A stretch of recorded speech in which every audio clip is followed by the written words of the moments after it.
Okay. This meeting is now streaming live on Facebook.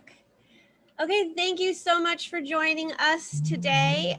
This is the masterclass for new leadership paradigm, and we're bringing in a component of circuitry. So we will be going into human design today to look at circuitry and the body graph and where leadership lives in our system, our energetic system, our energetic blueprint. And we have old systems of leadership that have been flowing through our body graph in human design for lots of generations. And so our intention today is to illuminate these new patterns, these new energetics of leadership that are available to us, and highlighting, how we can start consciously choosing to express these new leadership paradigms in the world, because it just takes one person to make a change and to totally transform the system, to totally transform, hierarchy to heterarchy to what is this new leadership paradigm. We started to speak about this in Business by Design, and we were going to go into circuitry during our exploration and investigation into the brand Archetype.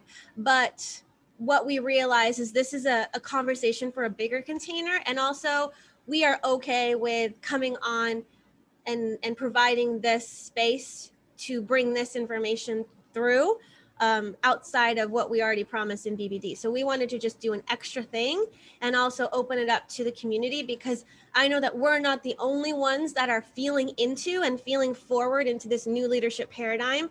So this is very much a discussion. We're going to bring through what we have noticed. And then if anyone feels like this resonates, oh my gosh, I'm noticing this too, please comment, please type in the chat if you are live with us in the Zoom container. If you did sign up for this new leadership paradigm, you had an invitation into the Zoom container. So if you're watching this and you signed up, go to your email and you can hop in the Zoom container with us. The beautiful thing about being in the Zoom container is that you're going to have the opportunity to ask questions, and not only that, share in the discussion. So if you feel like you have something to share in terms of, this new leadership paradigm that we're evolving and growing into, we'd love to hear your experience and what you're noticing, or even like how you're showing up in business and in life and in your soul work differently than maybe what you're seeing traditionally. So that's how I would open up this container. Bella, can you come in and kind of give this direction and clarity for, I don't know, can you bring in your magic is what I'm asking. Yeah, well, like you said, this started as a conversation inside our container where we're looking at the old paradigm leadership and looking a lot at the gates that were just in transit, so the 53 and the 54, and this attachment to the 3D power structure and the greed and the immaturity of thinking that that's the thing that we can hold on to. And that's how business and leadership can move on. And then bringing in the concept that Richard is speaking a lot about, the synarchy. So where you don't have hierarchy, we don't necessarily have heterarchy, but it's about having everybody in the right position. We're also speaking a lot about the new kind of leadership that goes from a 5-1 more to the 6 line, where there's a 4-6, and having spoken as well, like the difference between a 4-6 and a 6-2, there is something when the 6 line is in the body where the mind can't come in and manipulate it, that seem to be powerful. So 5-1s and 4-6s, there seem to be these beautiful alliances when we come together, and how we can support each other in speaking our truth and role model with integrity.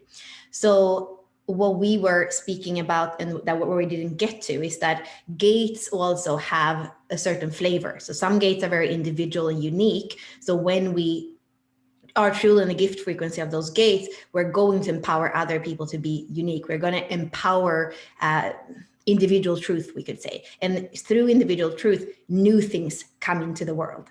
So that's something mutated with that individual truth.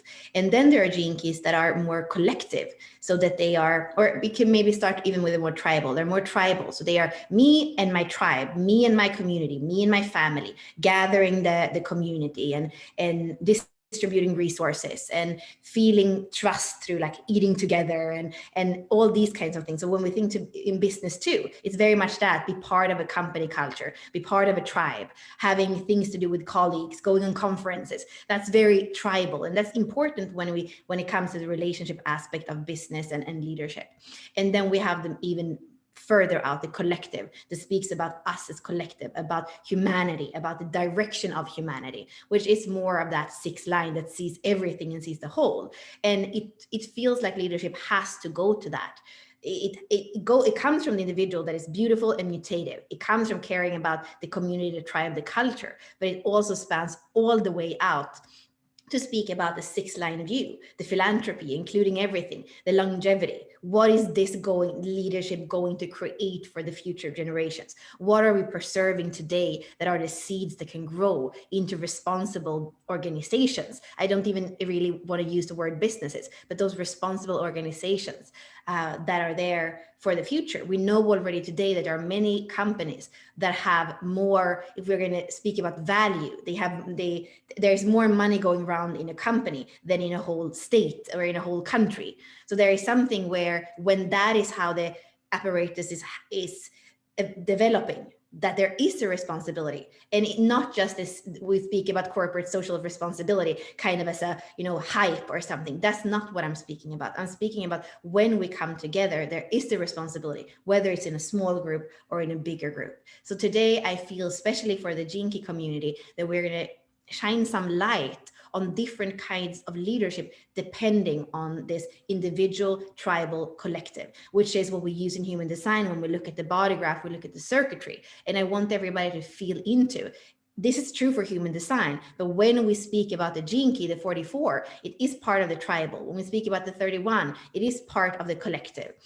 When we speak about the 1, the creativity in that, or the 8, the agent, it's individual circuitry. So really feel into that, also weaving in the Gene Keys and not making it just exclusively human design circuitry. We want to bring this into what is the future of leadership? What is the future of business? What's the beauty of each flavor of leadership? And what do you have in your chart? So we're going to also show you how to discern that. And if you haven't done your human design chart before, it's maybe time to do it and start to see what do you have more than those 11 spheres in your hologenic profile. And the funny thing here is that I was going to share this discussion today in our Gene Keys and Human Design group, and I pressed the wrong thing and I shared it in Gene Keys Global. So here I'm sitting, and then I went in from my phone and from my computer trying to erase it. Because I know that Richard is all about keep this about Gene Keys, but I couldn't erase it. So now it's there. And that's maybe why that invitation is bring circuitry into the Gene Keys, because this is not about strategy, authority. Like, it's not about that. This is about the flavor, the structure of how these gates move through the world in leadership, in self-leadership, in self-empowerment, in sharing, and in, moving forward together in the direction that is good for humanity. Simon, Ashley, you're muted. So. Okay. I was just gonna say I was muted on here, and then I muted me here, so I was double muted. Richard did an amazing circuitry book, and that is my access point for understanding circuitry. And so I don't think it's a coincidence that it ended up in Gene Key Global, because he was there too.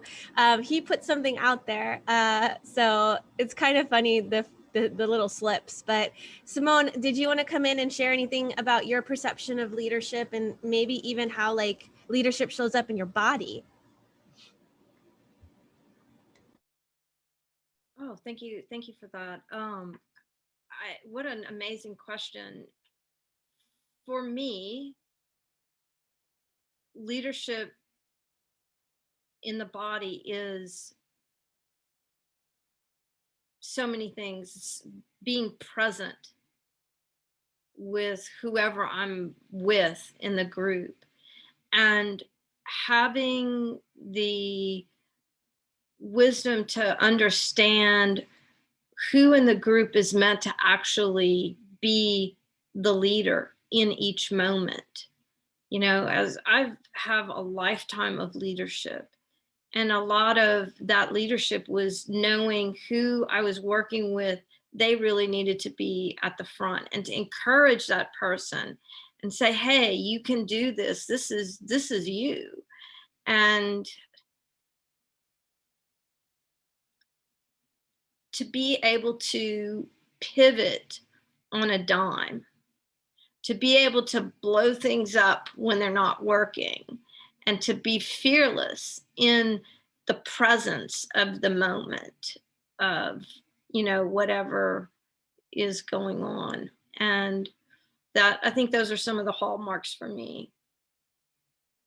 And you're very good at doing that. I know that you have run things in the colleges that you've worked at, and you're always such a great encourager for me. Oh, lead this, like, go. I mean, you have that wisdom yourself, and we know when to pull you in. And you're a projector, and being a projector is also, it comes with responsibility.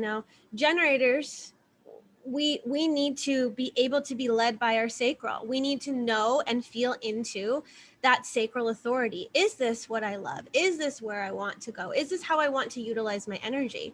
And when you find yourself not knowing where to put your energy, or like in inertia, and you're like, I'm doing all the things but not getting anywhere, that's where you're like, hey, projector friends, can you guide me? Can you help me? Can you mirror to me, like, what's happening? Where should I be putting my energy?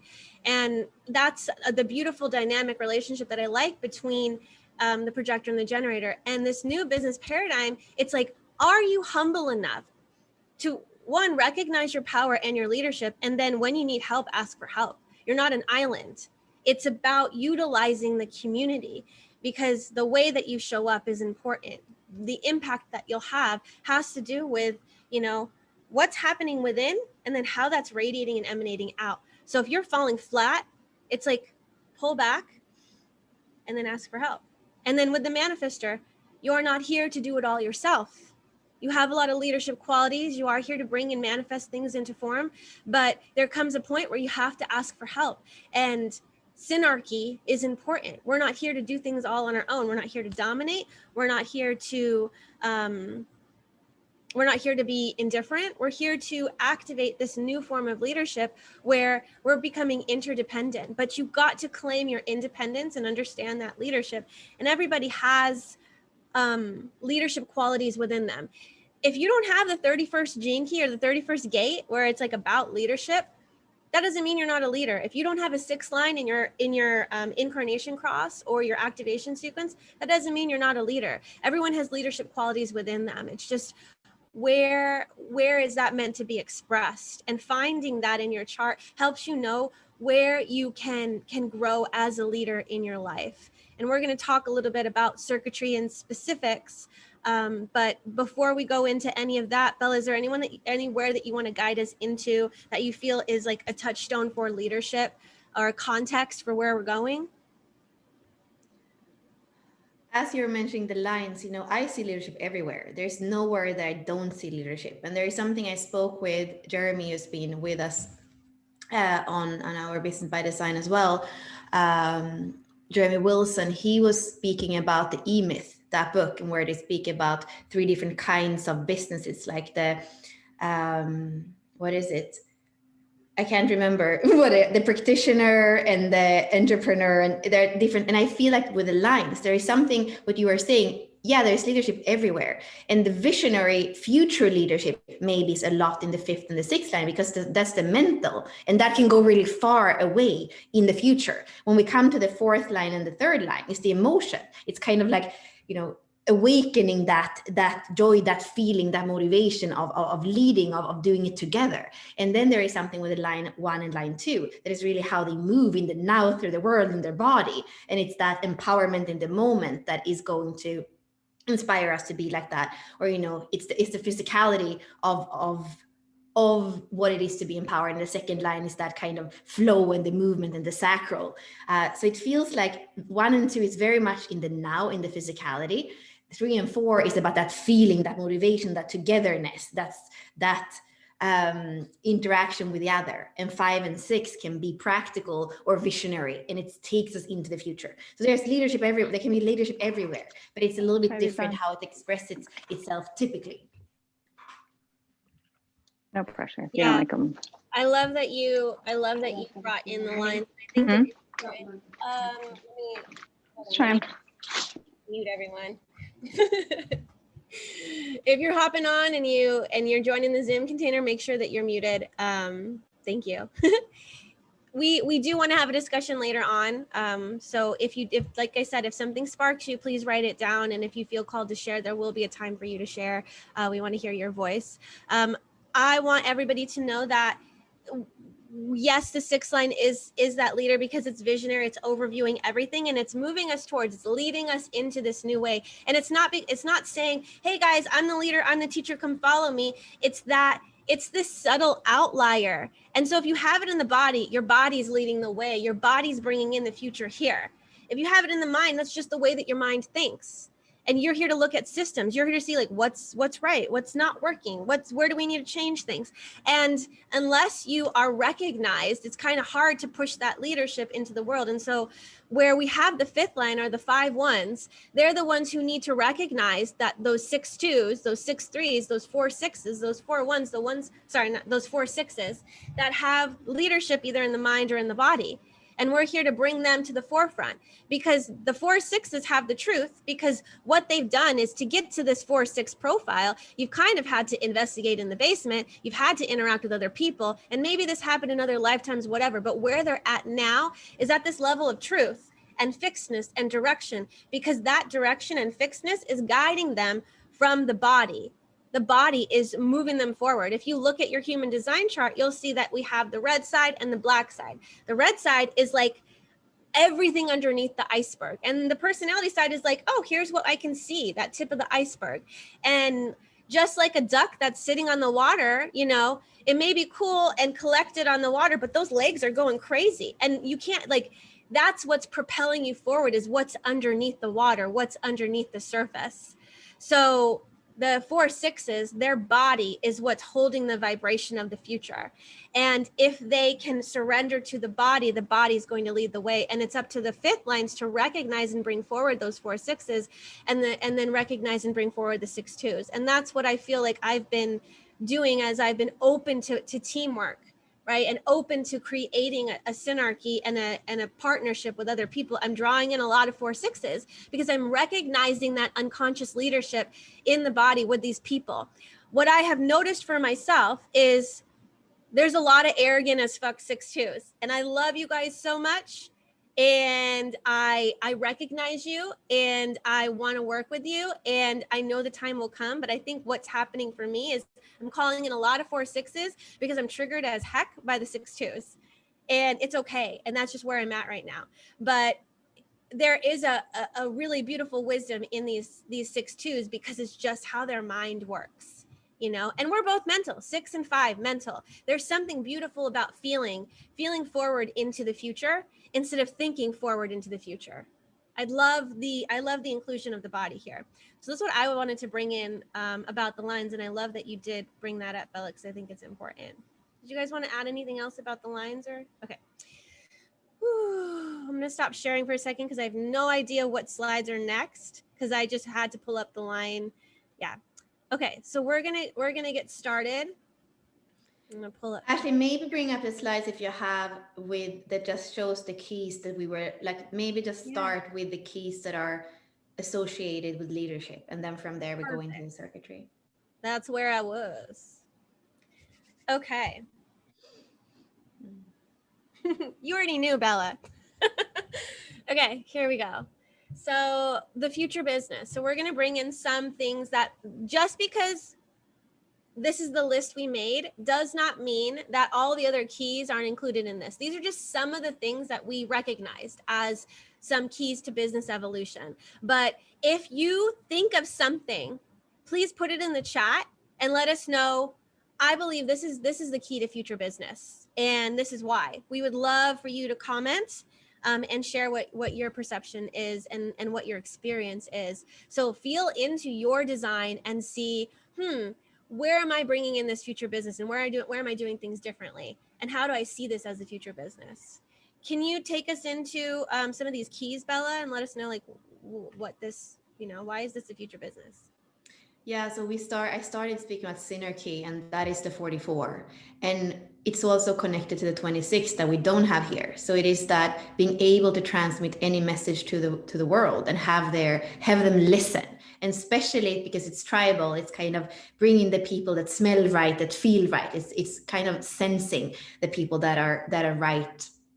And what I feel is beautiful is that it's not true from how I see the world that everything is the same. Oh, as long as you're not hurting anyone, it's good. No, I do believe that there is a frequency band with higher frequency and lower frequency. And what I love with the 44 is that it says we're not all the same. Some people are naturally here to have more responsibility.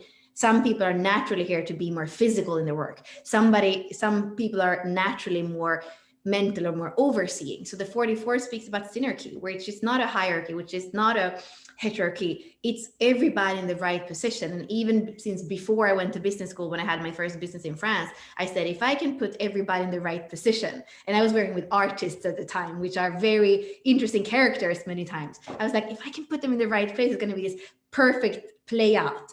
And it was, there is something, I have the 44.3 in my culture. So there is something fun with me in strategically placing people out so that they can interact with each other in a way that takes us forward, that builds something bigger.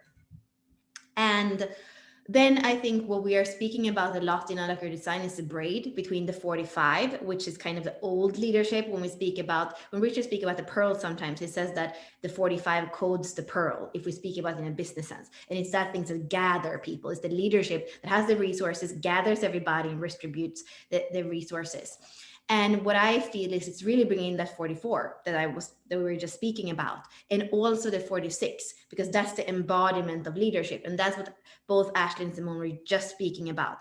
It is really about bringing it back to the body and trusting the body. If it's just the leadership that comes from the voice of saying, whatever we can think about good things or not so good things in history, when there's a propaganda that comes from somebody having an opinion and then imposing that over the collective, that can be kind of dangerous. So what I feel is really the 6th line is telling us, it's about demonstrating. It's about, and the 5th line is in the SQ, for example, it's called role models with integrity. So it is be able to demonstrate what it is that you want to do for the world. And then people are naturally going to trust you and follow you. And that takes us into the 31 and the 7. The 7 is not here either, but that is a reluctant leader that has that vision again. The 31 and the 7 can see into the future. The 31 can speak that voice. We say it's the leadership because it has the voice of leadership, but it comes from the 7. It's deeply anchored in that G center, in that role of the self, about guiding, first being guided in yourself. And because you are so deeply guided in yourself through that 7th gene key, all the 144,000, that's what the example Richard is taking in the book, all the 44,000 light soldiers want to work with you. So here we have again like a braid thing with the 44, the 31 and the 7 that comes together and bring us into the future with the people that are in the right positions of walking us there. The 21 is, I feel, is a mutation. It's the 21 is our tendency to control everything, the old kind of leadership of the boss that's going to have you clock in and clock out and be very much in control of you. And the 21 is kind of, it's mutating from that, coming into a personal leadership. Here we have Aries energy. Aries is the first sign. So it's 1 before there were 2. So it's coming back to itself and say, okay, I need to be empowered in myself. I need to be a role model. It doesn't matter if I can't control everything, because if I'm in my flow, that is going to have an impact. And the 21 is also connected to the 45. So the resources can really flow in a way that is less controlled and more fair when you have the 45 and the 21, which moves us into the codon ring of prosperity, which is the 16 and the 45. The 16 comes in with its versatility. It says there's a new way of distributing resources. It's not that the money should be with the money and the power is together. No, there is a redistribution. If we can come together, if we can be resourceful, if we can be versatile, there's a new way of having enough for all of us. And then the 58 and the 18 that you see, that's collective leadership too. So that says we can do this better. We were wasting this, like we're not using resources the right way. Maybe to have the way that we have been using gas in our cars, maybe that's not the best thing for the future. So it's looking at what's been done, what's been spoiled, and finding improvements that allow us to live more true in our vitality, more true in our integrity. And the 18 and the 58 is like, when you have that in your chart, you're going to be not able to not see what can be corrected. So that's, it's fun in that way. You can feel 1858 is like stronger than themselves to want to correct the things that we can put more vitality, more integrity, use our life force better. So for me, this is really a lot of what the new leadership is about. And like you see, it's not about controlling. It's not the few controlling the many. It's really about coming into sovereignty in yourself. And maybe when I speak, it sounds a lot of this, it sounds kind of action oriented, but I want us to know that in the 7, in several of these, it's really about, it's a beingness of the inside that is so empowered in its core stability, so that it's very much by inspiration as well, that it's leading others by example, by demonstration. Wonderful. Did anyone else have any other keys that they wanted to share that you feel display leadership? I think at some point I would love to, if we have time at the end, pull up the gene key profile and talk about how the 6th line maybe shows up in each of the spheres. Like, how are you a leader in the EQ? How are you a leader in the IQ, the vocation, all these different things? Like, when the 6th line shows up here, how do you step into that leadership? What does that look like, and how do you take responsibility for it? So these are kind of these examples that we can see in leadership, and where we can move next is this new paradigm. So here, Bella had already mentioned this before, collective circuitry. So you're going to see the 2 different colors. So these are channels, right? When you have, for example, we have the 35 here, and we have the 36 here. And this is part of the sensing circuit, and it's part of collective circuitry. And when these come together, we have a channel, right? And it is going to define a center. So oftentimes you can look at your chart and you can see wherever you have channels, these are the strengths, because you have access to 2 centers. This energy is flowing back and forth between these 2 centers. And so you have access to both of these harmonic gates that then give you access to whatever the theme of this energy is. So with the 35 and the 36, it's all about having experiences, and it is a sensing circuit, right? Part of the collective circuitry. And this is all about sensing and being in your body and having an experience. It's not about success or failure here. It's about, I'm having an experience with my body, and I'm using these experiences to look back and see, oh, this is what I learned from this. This is not. So you can see that everything that is in black is part of the sensing circuit. And this is all like close to the solar plexus center, right? So the keynote here is that we're having experiences, and it's a very felt kind of experience. Anything that is pink is part of is this logic? What is the name of the circuit for the other side of collective? Yeah, understanding is what we use. And then Ashley, just before you continue, the keynote is sharing. Support is for the tribal. Sharing. Perfect. Thank you. Yeah, they're sharing their experiences.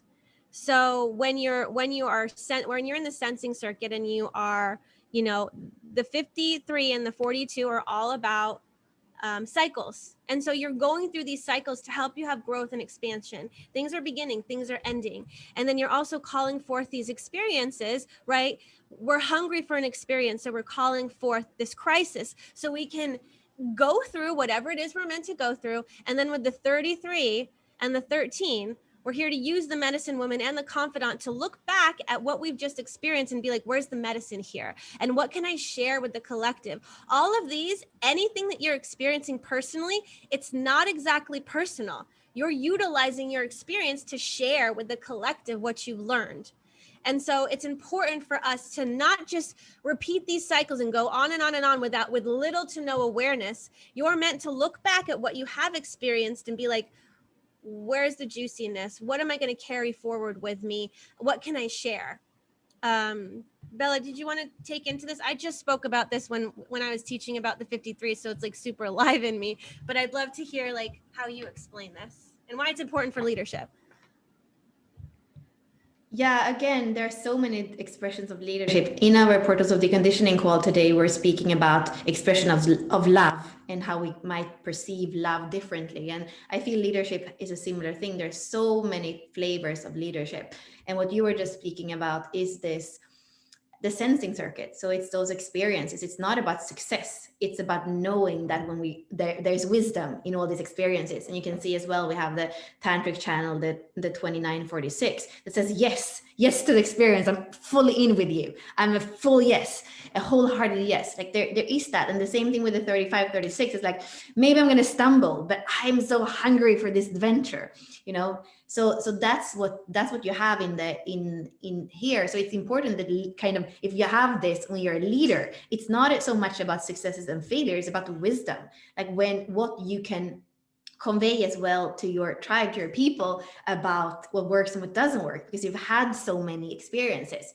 And when we move to the other side, understanding the logic, which is not about sensing, but it's about actually thinking about the experience that we've had, then it's it is more about that correcting energy that we're speaking about in the 58 and the 18. It's about seeing, understanding, being versatile, about finding new solutions, more future oriented somehow. I mean, there is a future orientation in this whole collective circuitry, but it's almost like it's even more accentuated, is what I feel, in the understanding circuit. And there is something when you speak with people that have the 31 and the 7 or the 16, like, or the 58 and the 18, you're going to hear them that they are kind of, it's their way. They're very opinionated about how they have understood things and how things should be. So there is, I mean, I like it because it's easy to be convinced by them, because there is a logical reason. When you speak to a 35, 36, you're like, no, I don't want to go there. Tell me about your wisdom, but I don't necessarily need to go there. So I like that there are different ways of showing the collective what works and what doesn't work. How do we move into the future together as a collective? Mm-hmm.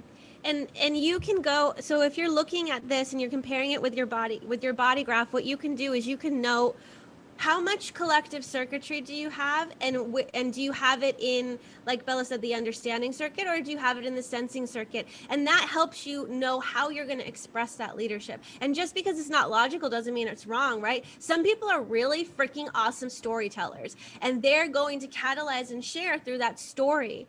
And so if we have the 56 and the 11 and the 13 and the 33, these people are going to share their experience through story. And that's what's going to help other people, because different strokes for different folks, and people are going to resonate with different things. So I think that's important to also clarify. I'm going to take off the slides because I did already correct it, so that as we're moving forward, nobody's confused. So collective is about sharing, and we're going to move into tribal circuitry. And this one, the keynote for this one is support. Is that correct? I got that right? Sharing. Here we go. Mm-hmm. Just so that we have the correct terminology on here. Okay. Right. Sharing. We're sharing our stories. We're sharing our understanding. And here, this is tribal circuitry. What does that mean? What is tribal circuitry, Bella? And what is that going to teach us? You mentioned it too earlier, but can you share a little bit about tribal circuitry? I mean, I feel very much that this was when we were living in a tribe, and that we could survive because we were part of the tribe, because we were trusted, because they let us sit at the table, And so it's kind of how I think that they lived in Sweden. I don't know how many hundred or thousands years ago, but it's like in the winter, if you didn't have your place in that, I don't know if there are tipis, but I can see them kind of live without real houses. And there is like one thing where it's heat in the house. So you need to be close to your family. You need to be close to that thing, because it's minus 20 degrees Celsius in the winter. So it's that like it's to support the tribe and to have your role. It's very much so. This is feels a little bit like the old leadership in one way, because it's like knowing your role, knowing what you are bringing to the table. We can see that especially in that 37-40. It's like coming with having a role and bringing that to the table. Knowing the needs of the tribe, 48, 48, 49, 19, the 32 and the 54 can even maybe bring in, kind of discerning who is good at this, who can we have working at this part of what we're doing in the tribe. So discerning as well the quality of the different individuals. And then what we were saying before, the 44 and the 26 it's transmitting that message. It has that artfulness of doing things that bring people in. And then the 21 and the 45 is the money flow of things. So here I feel it's more about kind of company culture here. It's how do we do it around here? Who do we trust around here? Who can sit around the table around here? Who would I hug around here? There is something that Rob was saying about, who you let sit at your table, who you share your food with. There is something powerful with that, that I can feel in this circuitry.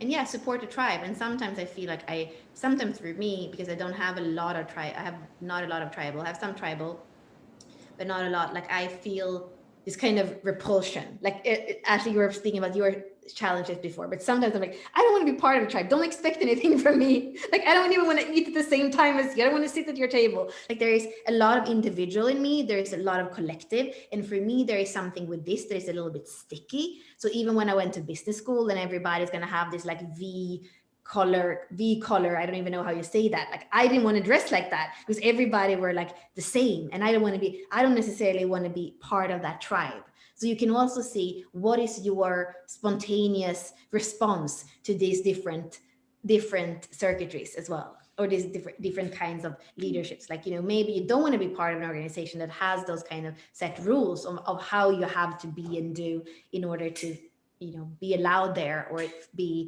perceived to support the vision or the way of the tribe. Simone, anything like popping off as you're like listening to this or feeling into all this? It looks like in your case, Simone, you have a lot of tribal and collective circuitry. You have the sensing and you have the most sensing and understanding circuit. So and a bunch of tribal as well. So it seems like you have a lot of both of these. Yeah, I feel I was actually just plotting it, as we were talking, and I really feel like I'm more collective than tribal, but definitely resonating with the tribal. But what I love about what Bella was bringing up is to know what you have and to understand your design, and to understand that when you're in relationship with other people and other circuits fill in, like the only two channels I have are both collective. They're right in that collective circuitry. And so, I see that's a great way to pull that up. So yeah, to know the truth of what you're designed for, not make yourself wrong or right, just to be aware. I think it's great. And to how you shift when you're with other people. I love to looking at this with our group. I mean, if you're in a team, if you're in business, this is an excellent chart to do, so you can understand how you work together. Yeah, and I'm posting in the chat if you guys want to go into genetic matrix. I think that's right. Genetic matrix. Yeah. You can sign up for the paid version, because I think this is in the paid version and there's so many different charts. So I would get the paid version and then run every single thing that you can on yourself. There's a lot of cool things in there. So this is going to tell you like what are your main circuits and where do you have the most. So Bella has most of the knowing circuit. There was a clarification question, Bella, that Monica had on Facebook, and she said, I've heard of one of the circuits, and I'm going to go back, referred to as the collective circuitry when you were talking about the understanding circuit. Is that one also logic, or where do we get the term logic? Because she's heard logic before. Yeah, exactly. That's right. It is right. Okay, so we would say understanding, but it's also logic as well, interchangeably. Okay, cool. If anyone watching, if you want to take a screenshot of some of these, I would take a screenshot of this because this is the individual circuitry and all of the different archetypes that live here. And so if you want to take a tally of, you know, what you have, like, oh, this is part of individual circuitry, this is part of collective, this is part of tribal, so that you can see which archetype lives in each of the circuitries. So if you were to look at the 64 archetypes, right, these, however many, are going to live together in the same community. I mean, they're going to have their own houses. They're not going to have like a shared commune, because individual circuitry likes to do things on their own. It's about empowerment. It's personal, individual empowerment. And so the way that this community would be set up would be everyone has their individual houses. And if they felt like coming together, maybe they would. But even if they went out to a restaurant, they'd still sit at their own table. And they'd still like go into their own like individual creative expression. I mean, they can pull in other people. I'm not saying that they don't work well with others, but when they are engulfed in their individual process, it's like nothing else matters. But that's because they're here to uncover their own individual empowerment. Would you add anything or say anything about individual circuitry so there's more clarity on that? Yeah, I mean, here is the pulse of life and the mutation, and the first time something is thought, the first time something is pulsing through. So when you look at the 360, it's like when that pulse comes and it's kind of breaking through the limitation of what's before. When you have the 6124 between the head and the ajna, it's like bringing in something from the great mystery that hasn't been expressed or even thought in human form. So there is something where I love what you were, you know, speaking about, Ashley, a little bit, but I will go even a step further and say, it's easier to move and to have a relationship within the circuitry. Because if you have a 23 and you feel like, no, you always speak in the wrong situation, nobody ever listens. You know, if you meet a 43, which is on the other side of the ajna and the throat, like them together can have like kind of verbal orgasm or something, because it's like one thinks it and one says it, and then it's like translating and dropping in. And it can be extremely amazing to have somebody that's in the, especially of course in the electromagnetic, but even there is an understanding within the circuitry. I have, like you saw, I have a lot of knowing circuitry, which is part of the individual circuitry.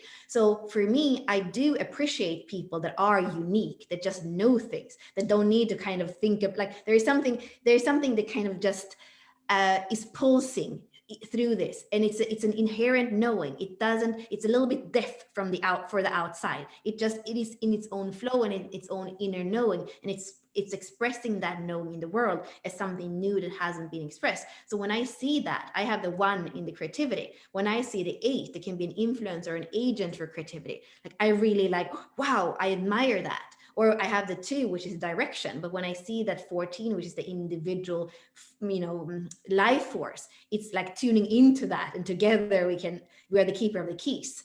So especially if you have individual circuitry, it feels like, as I'm speaking, look at the other side. And I can't point what's actually in here, but, you know, look at the other side of the channel, because there is something there. Even if you don't meet the other person, if I'm a 2 and I don't have the 14, like there is something for me to learn through that 14. If I have the 1 and I don't have the 8, like what can I learn about being an agent for creativity, rather than just like sparking a bit here and sparking a bit there. There is something to learn about the process, and that goes for everywhere. Like that's where I love to look at harmonic gates and not just programming partners or gene keys, but to start to understand that they're grouped. So the tribal archetypes live in the same collective, and they have the same way of seeing things and feeling things. And the individual gates, they have a similar way. So here, like Ashley was saying, all these ones are kind of, they understand each other. They're not going to bitch about, why aren't you supporting the tribe? No, they're going to be like, this is what's moving through me, you know, and they're going to be so grateful if you listen, because the individual circuitry can often feel a little bit, you know, either they're from the future that nobody understands it yet, or they just feel like they are different. So there's a lot of melancholy in this circuitry, in the knowing circuitry, in the individual circuitry, in the center, in the integration circuitry, because it feels like you kind of have to wait for the world to mutate with you. But there's a beauty, there's a lot of like poetry, there's a lot of music that comes out from that kind of frustration and melancholy that can be of feeling like you're the first one bringing something to this plane. That's so good. When we're looking at all of these archetypes, you can see that there's only like 4 gates that are in the centering circuit. What is this expression with the 34 and the 10 and the 51 and the 25 that like set them apart from like this huge knowing circuit, database? It's like, why do we have this centering circuit? What is it bringing to the collective? These are like really powerful and individual, right? This is a lot of energy. And this is all about, the natural, being their true expression in the world, being in their naturalness. What is their behavior, the behavior of the self? And then we have the 51. It's like that gate of shock. Shock into what? This greater spirit? I don't know. So in being busy, being yourself, you're going to initiate yourself into the sense of this greater spirit. And maybe that is what's going to also give you access to the collective, because with that greater spirit, you're tapping into all that is and all that was and everyone else. I'm just like riffing off of this, but I really don't know the answer. Yeah, no, I love what you said, and it's an old circuitry. And often, I often speak more about the integration circuitry, which is part of, the part to the left of this. But this is a very primitive circuitry in a way, and the way I like what Richard says about it. This is to be centered to respond to life. It demands surrender to a future that can't be planned. To love oneself does not require awareness. There is no awareness in the center. There is no awareness center in this circuit. It only requires a deep trust in the sacral response. People with a lot of activation in the centering circuit are classed as individuals, and they often feel like outsiders in society. So the same as for the whole circuitry. In spite of the resistance they may meet from others, they need great courage to follow their own convictions in life. Theirs is a life of self-empowerment, which also turns out to empower others. If they can't have an impact on others, these people can end up feeling deeply melancholic and lonely in the world. So you see, it's part of this bigger circuitry, but in a way it's kind of more primitive, because it's just instinctive in a way. That there's no awareness center, like Richard says. So yeah, I like that you brought up that, and like bringing that with leadership. I feel like that's the kind of leaders. It's more like an inspirer maybe than a leader somehow. There is something with this circuit that it really can inspire you, whether it's a 2022 that does this through kind of a poetry, or it is I don't know, the 2034, it just has a power in the way it moves through the world, or like it's an expression that is unique, that can inspire us more than anything else. And it's not here to tell everybody what to do. It's just here to know itself how to move through the world. I love that. I like the potential here. Like this is primitive, right? But as long as you are doing yourself and being yourself in the world, it's like you can be that awakening agent. Just focus on yourself and do you. It's like, how do you naturally move and feel forward into the future? And it's like that sacral impulse, sacral response. What's that gut response? Just follow that and see where it leads you, and it will initiate you into different portals. And that's maybe where you're going to experience this, greater spirit or love of the self. I don't know. It just will keep helping you evolve, and maybe that's there to just center you into this being and this wonderful thing that you are. And like you said, that leadership can inspire others. I'm going to show you the other circuitry, because if you want to take screenshots of these and kind of see, what do I have, where do I have more of what. So this is the collective circuitry, like we talked about before. The keynote here is sharing, and you can see that we have the understanding circuit in pink, and then we have the sensing circuit in black. And remember, this is all about feeling and sensing, and this is like more logic and understanding things. I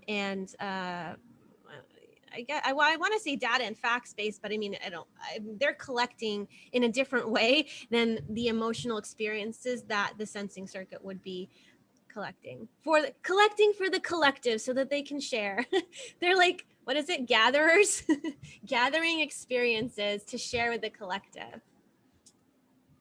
Okay. And then we have tribal circuitry. So you'll see on this side, we have the ego circuit, anything that is in black, and then the defense circuit. And this one is that sacral smile that we hear. And Richard Rudd actually has this whole sacral smile. He has that the complete tribal circuitry. So what he's doing is for the tribe, in essence, his tribe. If you And I mean, are this one, I don't know how I would see it in leadership, because it's like making babies and nurturing them. But I don't know, maybe that's part of the future leadership. Maybe Richard is maybe the real meaning for the Gene Keys is to help parents be better parents to the new kids coming in. It's like, if you're a parent, you need to get into human design and mostly Gene Keys, because maybe what Richard's bringing through is like, to be a good, to be, you know, to have babies and make babies, you're responsible for them. So know yourself, master yourself, and then get out of the way and let your kids be their truest expression. I feel like we're the ones that are interfering with the kids. Let them be them. Okay. I don't know what's next. What is next? Oh, okay. I think, is there anything else that we want to say or share about circuitry in particular, or do we want to open up for conversation? Yeah, I would open up, you know, there are more things we could share, but I would actually open it up, because we are already, as usual, like 1 hour in. So let's bring in our tribe. The theme of our life. We're always like, okay, let me get the gallery view and let's remove our spotlights, because we're not the most important thing here. Okay, here we go.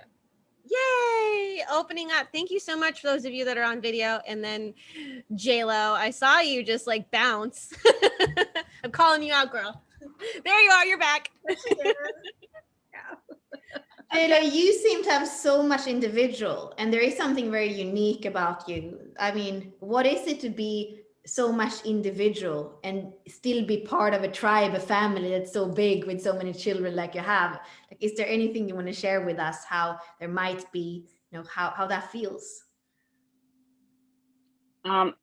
It's pretty odd, because I'm looking like at all them gates and everything. Even the last one, I'm like, oh my God, I got 16, I got 18, I got 9, I got 31. I have the 50 and the 27, the complete channel. And I remember the letters that we were speaking about before, the right, like I have all 4 of them are R's for me. So I'm like, and it's ironic because I have all girls, you know, in my home. So I'm like, oh my God, okay. So learning all of this is like, okay, so maybe I am literally living all of this that I am learning about now. So it is amazing, because it's like I'm unraveling it as we're learning about it. So it's really interesting for me. Maybe this is my purpose, literally learning about it, for me to teach my kids, because I am literally teaching them about it. Like I speak to them about it. Sometimes they'll be like, Mom, not today. We don't want to learn the lesson. But little by little, I give them, and sometimes they come and they ask me like, Mom, what's going on up there? Today is not my day. So they do come and they get curious about it. So it's really interesting to actually give them a little heads up, and I'd be like, okay, wait, if I don't know, I'll just literally go to Genetic Matrix, because I do have I have the whole thing, and I get it monthly. So I'll go to their chart and I'd be like, well, I'll click on it and tell them, well, this is what's going on, and maybe this is what's happening with you. So it is really amazing to actually live what I'm seeing literally unfold in front of me. This teaches you a whole lot, and it's really helpful with kids, because I do have projectors, and I mean, I have my 6 2s and my 4 6s and 5 1s. So it's amazing literally seeing it, and I have it in my house. So seeing all the ruckus is like, holy crap, now I can understand them even way more. So I just sit back and go, let me go find out what's going on with them. So it's so helpful. Like literally, you can pick up a book now and say, let me read this. Yeah, I know what they're going through. And you can sit back and literally let them live their life and not fear, because it's so much easier not to go insane and want to like blanket them all the time. And I've always done that with them. I've actually let them do certain things. Like, of course, I have the mom in me that wants to hold them back, but I still have to let them experience it. You know, like certain things I was held back, and that was something I always wanted to. I want you to experience new things. I want you to go out there and feel, you know, there's not just this little bit here. You have to find new things to do out there. So it's pretty cool. And like, I'm even coming out of my comfort zone. So I'm like, I want to experience new things. I want to do different things. So this is the best part. And I thank you, ladies, every time that I see this. And for people who don't know, you have 8 girls. So that's what Yes. you're speaking about. Yeah. Yes.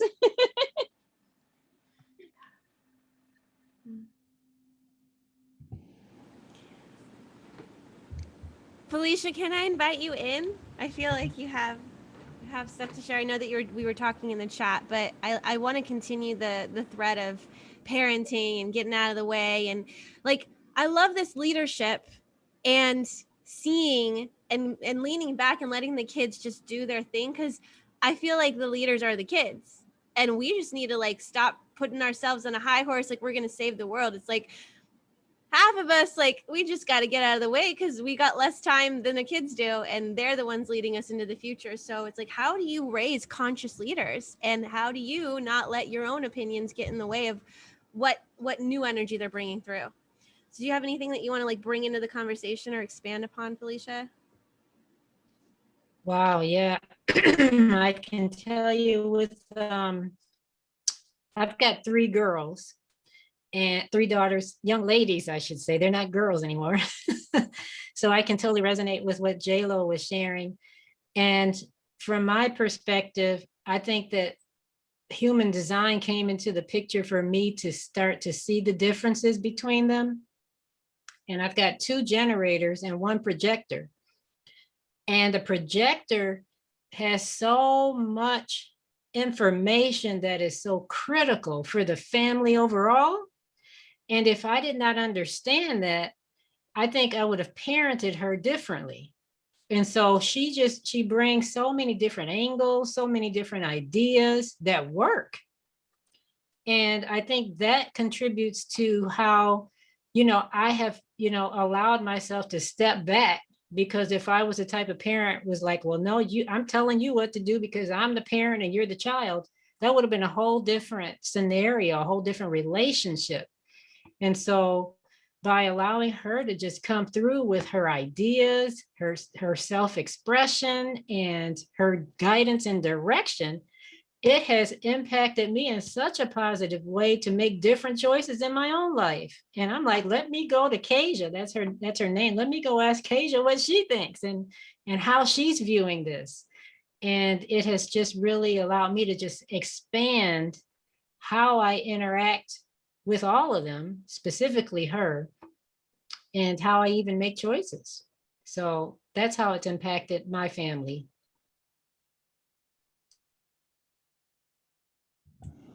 That's awesome. What I want to know a little bit more about the projector and like, how it's all that wait for the invitation. Has she been more of the initiator or like withholding any of that, or how has that dynamic, because she's got that leadership inbuilt, like you said, like she's got a lot of things to share because she's here to guide. And I feel like all that manifesting generator energy, it's like it needs that funnel, like where do we put this, oh, let's put it over here together, so with that, is there any advice or observation that you can share about maybe like the projector and the leadership? Because you said she has so much to share, but what has gone on in the family dynamic with that?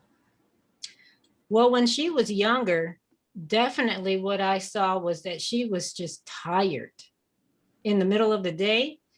And so I shifted, the older 2, whenever they would come home, I would have them get to their homework and start right away. And they could do it. They could just go right on through till the end because they were generators. But with her, I said, okay, when you make it home from school, we're just going to stop. If you need to take a nap, just go ahead and take a nap, regenerate yourself, rejuvenate yourself, and then get up and we'll take it from there. And that was a pivotal point for her. And I think in doing that helped her to then, access a different part of herself, because she wasn't so tired and worn out. She could allow herself to just relax and take time away. She didn't have to feel like she had to keep going. And I think it impacted how she makes decisions now. You know, now she will take time out before she jumps at anything. And then when she was younger, she might just initiate with her friends, and then some of her friends are like, oh my goodness, let me back up. But now I see that she approaches situations differently with her friends as well as inside the family. Thank you, Felicia. I think that's important. And I love that you said that. Living by design and giving yourself what you need. A leader can't show up if the leader is exhausted or depleted. And if you're pressured by somebody else's impatience, it's going to be detrimental for you. Simone, I kind of feel you in this whole thing. Did you want to like bring us into that kind of like anything else to elaborate on projector and leadership and the 5? How have you learned your pace? Oh, well, first off, I just want to honor you, Felicia, for everything you shared. And, you know, I'm just so grateful that you're mothering a projector. You know, changing the world in the way you do that. Just, you know, I had tears in my eyes as I was listening because of your wisdom and how, you know, that approach with your daughter is literally going to change everything, not only for her, but really for the world. So just want to deeply honor you for what you shared. And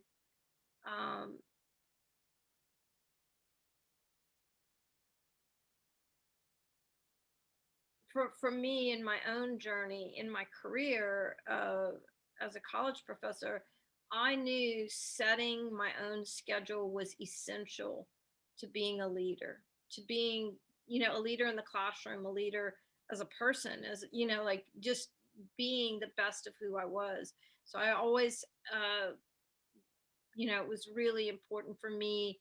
And I knew that was a key why my career was a perfect career for me in that. And in let's just, you know, let's get real. Let's talk about our group.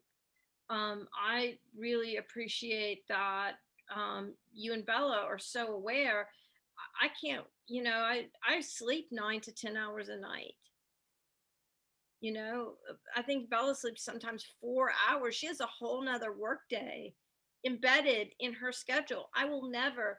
And I understand that I can't keep up in terms of how many hours a day you and Bella have in you. And I, you know, that doesn't, because you're so aware, you understand that, you know, Simone's going to sleep her 9 to 10 hours every night, you know, like clockwork. And I don't feel the pressure to not sleep, to go do something. I just know that if I get my rest, I'm going to be a better person the next day, no matter what I do. And we were actually just talking about this in our team meeting about, you know, sometimes we will have projects. We all have projects that we're working on individually, and then we come together in our team and report out. And yesterday I felt, you know, it was like I couldn't get, you know, I said, I'm in the gate of slow and steady progress. Nothing is going fast, you know, so that's my report. I've made small steps, grateful for them, and sometimes I own that I wish I were able to, you know, work as many hours as they do or stay up, but I know that's not my design. So and I'm really comfortable in that, because I know in the heart of my SQ, time and space are essential. And so whatever yours is, to find that, you know, that's to me again what's so empowering. And to surround yourself with people who understand you, like Felicia, you know, find your Felicias in your life who really receive you for the truth of who you are. Look for those places and, you know, maximize those spots in your life. I mean, I know our team wouldn't work if y'all didn't understand, you know, that I need time and space, and that I'm going to sleep my nine hours every night. So I think that's what I'd like to share. Thanks, Simone. And then just to drive home, to be a leader, you need to know how to lead yourself and show up for yourself. And if you're not doing that, then you can't show up for anyone else because you're just giving the leftovers. And if you're a projector or a reflector, know that the most amount of work you can do is in the horizontal position. And I feel integration and patience and time is important because you're doing things on another level, and it has nothing to do with the movement and productivity of your body. It's when it's in receptivity that it's best. I think that the reflector and the projector are both yin kind of energies, and then we have the manifestor and the generator that are more yang, you know. And so receptivity is the key to productivity, and I think that we can't measure the amount of contribution by the hours worked. And it's unfortunate because there's a lot of jobs that pay by the hour and a lot of people that are doing the 9 to 5s when it's not best for their design. So knowing that and knowing how to lead yourself is how you're going to then lead other people. So I would love, we don't have to carry on the thread if somebody has something new to bring to the table around leadership. Or how you're built, that would be amazing. I know that we've got Tiffany, Allison, you're a 5-1. I'd love to hear from anyone. Linda, if you have anything to share, or anyone else on, we'd love to. We can pause too.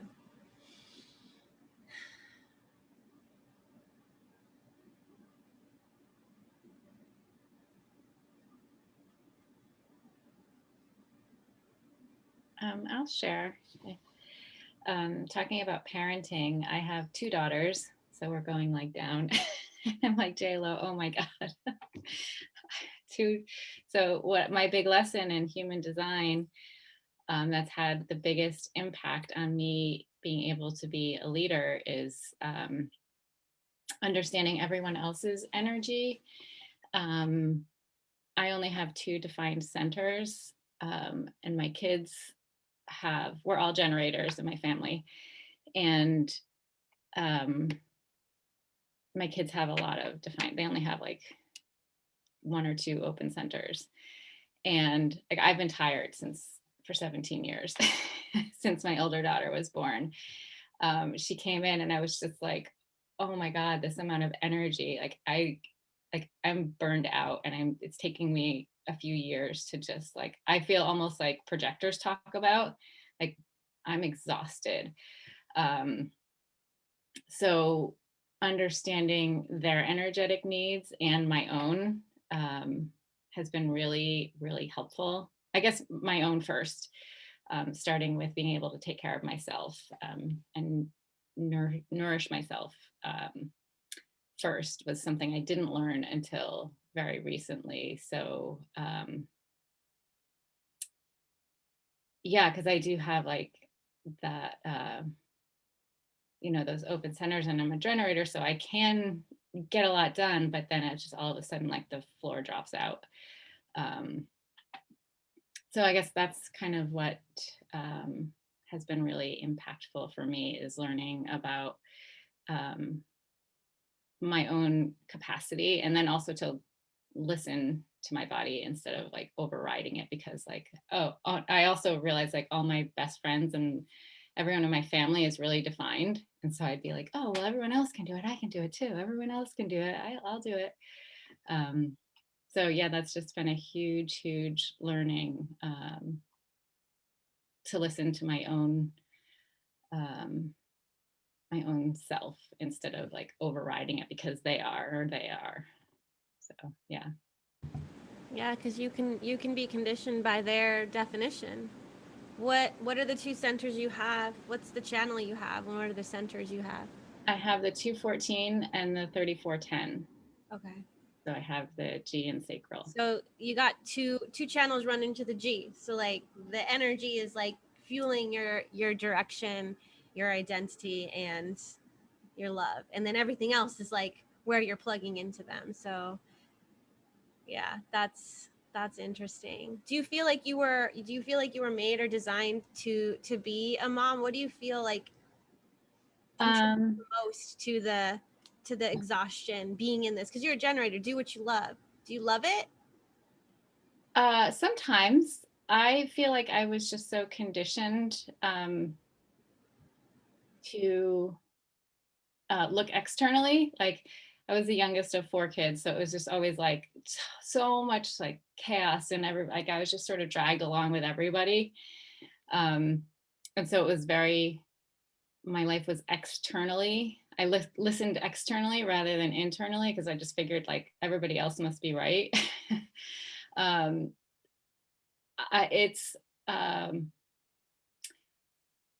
lot of compromise, I've realized, to be a mother. And I have 8 individual gates and 4 tribal and 2 collective, I think. So I'm very individual, and my SQ and EQ are 14. So I just learned like compromise was just such a thing. And that was actually like the thing that Gene Keys got me into, like that word compromise. I was like, oh my God.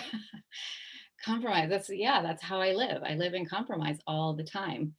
So it is challenging sometimes to be a mother and to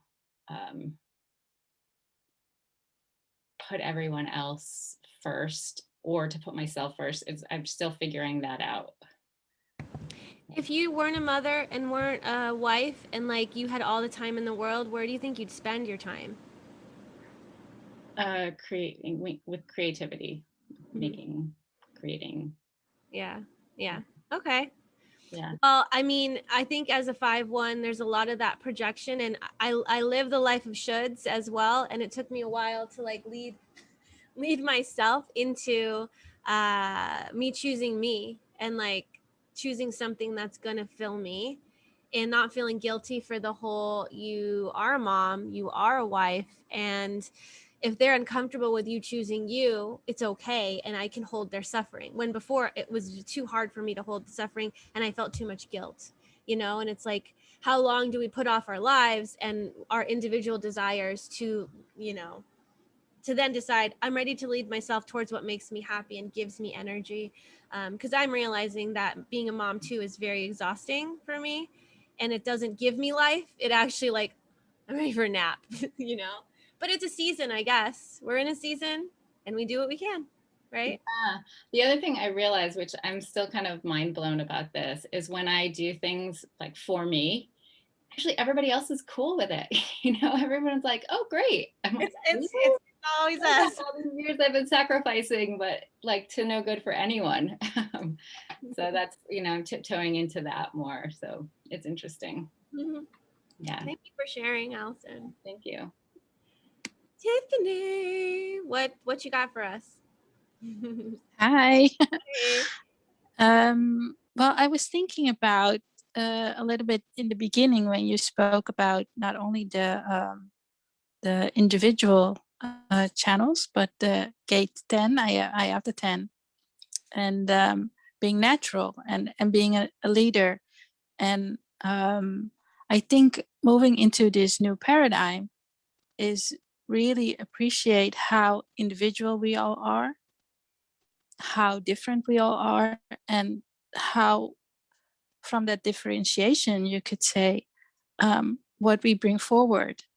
And it's seeing all the different parts in the whole and how all those different parts make the whole and how beautiful that is.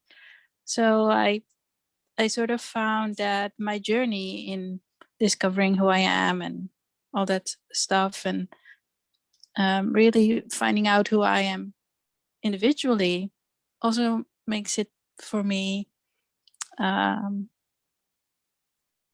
able to create that space for the other one to see the other person in their individuality. So I hope that in that sense I can be that guide or that leader or that person that creates space for that, I would say. Yeah.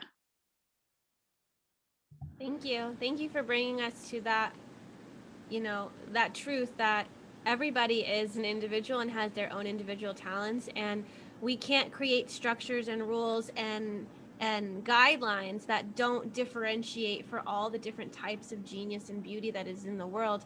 And I feel like true leadership is about being flexible and adaptable when we do notice, hey, there's something different coming, or this person needs this. It's like we tend to want to create structures and rules to make ourselves feel safe, but real creativity happens outside of the box. And if we're not making space to be creative, then nothing new comes into the world. And I feel like with this, if we go into global cycles and see where we're heading, and I'll just say this briefly, but with global cycles, we are in the cross of service, and we've been in the cross of service for, I don't know, is it 200 years or something like that?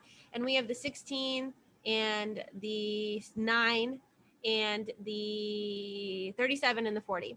And so this is all about building the tribe and building the structures and the schools and the new things and stuff. And you can tell that there's not a lot of new stuff coming out, new innovation, new technology. We're kind of coming to that end. And you know what's next? Is the cross of the sleeping phoenix. In 2027, our whole incarnation cross collectively, globally, in this earthly realm, we're shifting. And that whole circuitry is more about individual empowerment than it is for giving to the community. So it's going to be important for everyone to choose themselves, or else they're going to just be left behind, because it's not going to be about, oh, Uncle Sam is going to give you the shit you need, or da da da da da.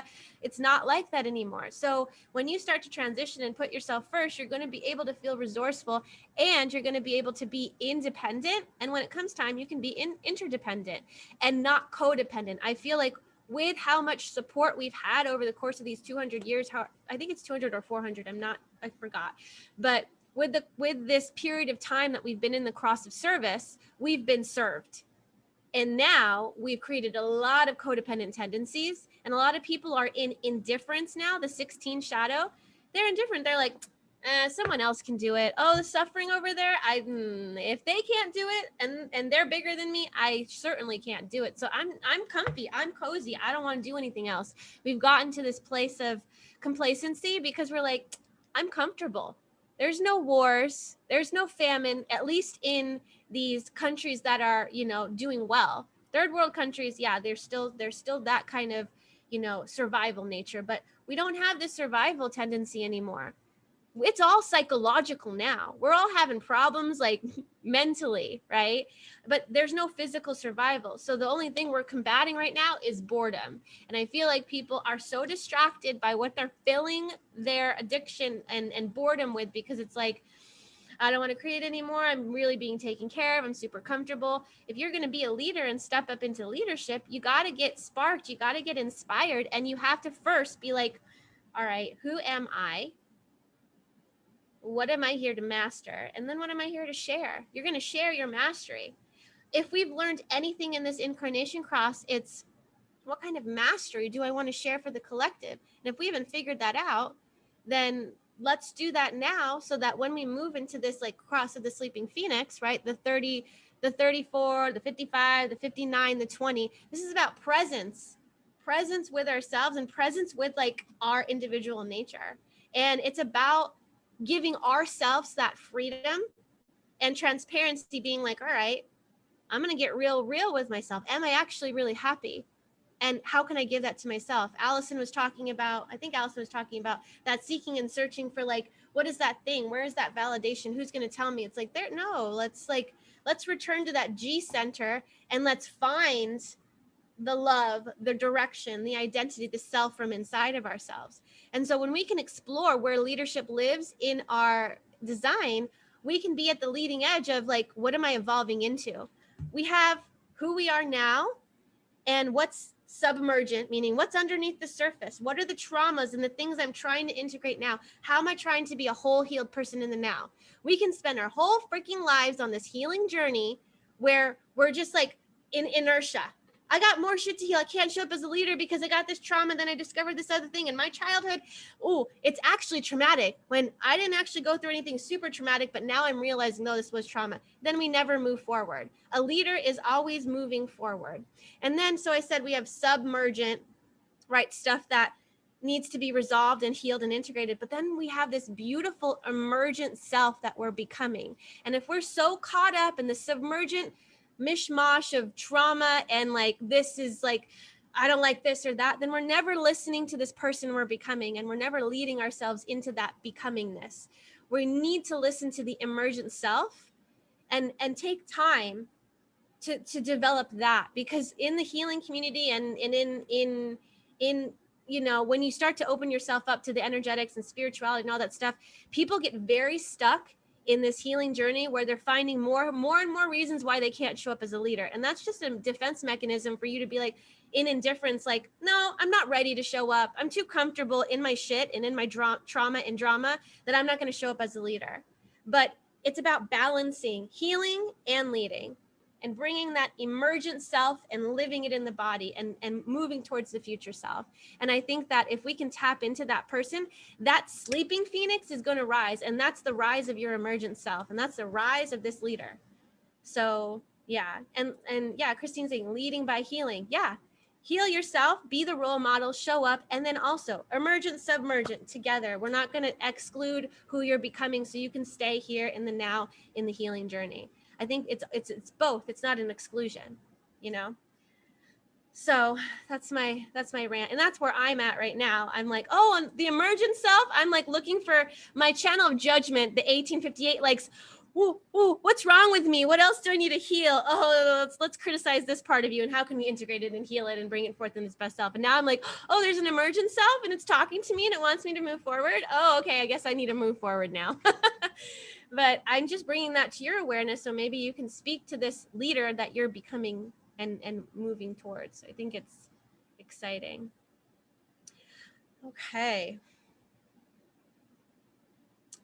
Simone. I'd like to circle back around, because I love what you said. And you asked me earlier, and what I'm hearing, you know, what I'm taking in from this part of the conversation is,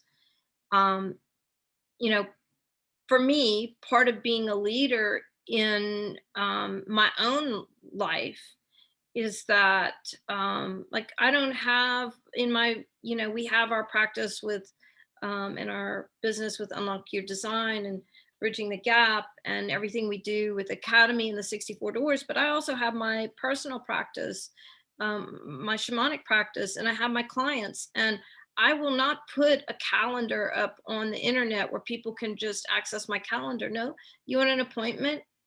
Reach out to me, and I will look at my calendar. I'll feel into the energy and I'll find the spot. And that's being in the present now. And that's me setting the pace. And I don't like to get too far out. I don't want 3 months planned. Oh, maybe 2 weeks. But then I need to, you know, I need to check in with myself and see, oh, okay, people are wanting to book 3 weeks out. I think I'm going to need a break. I'm going to book 4 weeks out maybe, so I can plan some rest in for myself.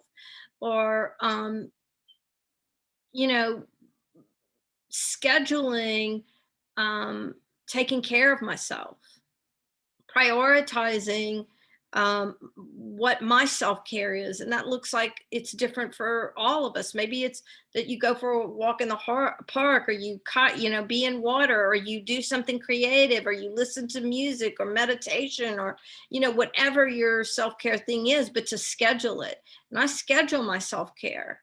And I, you know, because that's part of taking care of myself and making myself, you know, a priority in my own life.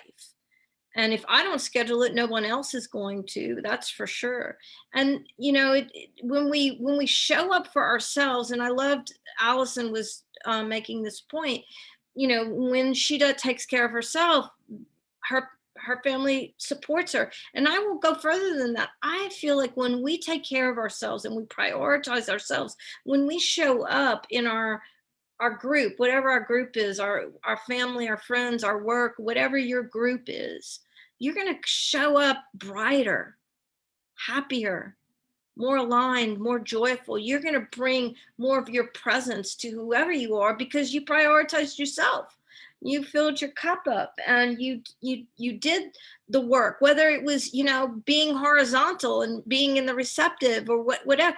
Then you come back, or you circle back around, having filled your cup. And I feel like every single act that we do for ourselves is an act of leadership. It's a radical leadership. It's showing other people, hey, you can do this too. Take care of yourself. I value myself. And how many times, like I love this about our group. When one of us, our team, if something comes up, we pivot. We've been in meetings. We were in a meeting, Aurora fell. We knew immediately Ashley had to take care of Aurora, or she wanted to go to a workshop. And we all go, yes. And we pivot and we are flexible and our plan morphs and change. I want to go to be with my family, with my for my granddaughter's birthday. It's important for me to see my grandkids and know that they are important to me. And my trip coincides with one of our soul conversations. Immediately, my team, Bella, came up with options. What about if we do this? What about this? I didn't even have to come up with the options. They did. So I feel like, can you find that? And I feel like that's radical leadership. When you can be so present when somebody says, oh, I need to shift because I need to do this thing. Can we just pivot, or do we feel disappointed and let down? Do we not only take care of ourselves in that radical leadership, but are we radical in support of other people taking care of themselves and being present with what they need? And I feel like I was watching the chat, and Jennifer wrote an interesting message that she was trained to be codependent. How many of us were trained to be codependent? Because of the global cycle that we're in. And when I married, when I first married Trey when I was 20, I feel like he was a leader to me. He's a 3-5, but his soul was teaching me to choose myself. And I beat it out of him. I was like, no, I want to be codependent with you. No, let me self-sacrifice for you. And here we are, we've circled back around, and he loves it when I'm independent and I'm taking care of myself. And when he is, I know, we value that in each other. And then when we come together, it's the bliss. It's, the true being together. So, yeah, that was my little rampage. I'm feeling it. And like Bella's piecing out now because she's been back to back to back to back. And she's like, please, my brain just is not working. And I'm like, bye, girl. Love you. Bye. Yeah. Because we have to speak up. We're not robots. We can't like go like the Energizer bunny. So please, you go first. You always go first. Doesn't matter if you have a lot of collective circuitry and tribal circuitry, you're going to burn out. And then what use are you to the collective and the tribe if you're down, So just, you go first in every case, you go first in the line at the bank, in the bedroom, at the dinner table. Like, if you need it, you take it. And you're like, I'm going first. It's me first today because I really need it. Just make sure to tap into your needs. So I think that I love that we were bringing in this leadership in the family and for ourselves, and it became really personal and really tribal, because in order for us to reach at the collective level, we got to be good individually. We got to be good in our family structure. Then we're going to reach, and that ripple will go wider. So it always starts in here. So I'm super grateful for everybody that has been on, and I mean, I'm glad that this information, we could bring this to you, because I think it's important, knowing about circuitry and then hearing your guys' personal experience. I love that we're using both the sensing circuit, right? We're kind of modeling this collective circuitry. We're in the sensing circuit where it's like, here's my lived experience, here's what I went through. And then the logic, right? The understanding, it's like, here's the circuitry, here's the intellectual stuff. It's like, it's great when there's balance. So I hope that this sparked something in you. And I thank everybody that was on in our Zoom container and anybody that was on live. And we still would love to hear, if you feel called to share anything, post it in the comments on Facebook so that people can read your own flavor of leadership. But thank you so much for being present with us for this hour and a half or so, or longer. And I love you all, and step up, step out, and serve yourself too. So thank you, everyone.